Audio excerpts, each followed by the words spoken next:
Şuradaki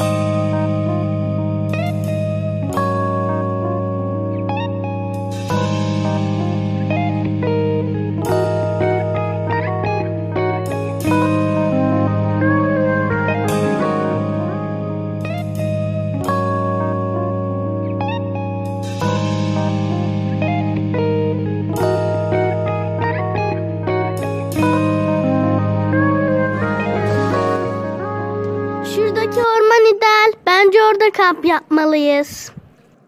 Olabilir. Bence de ideal.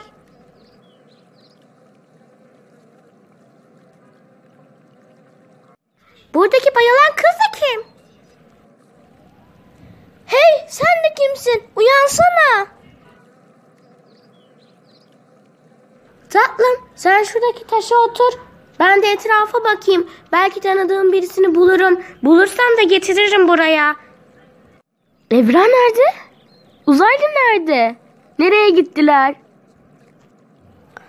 Onlar da kim? Benden sır çıkmaz. Bana her şeyini anlatabilirsin.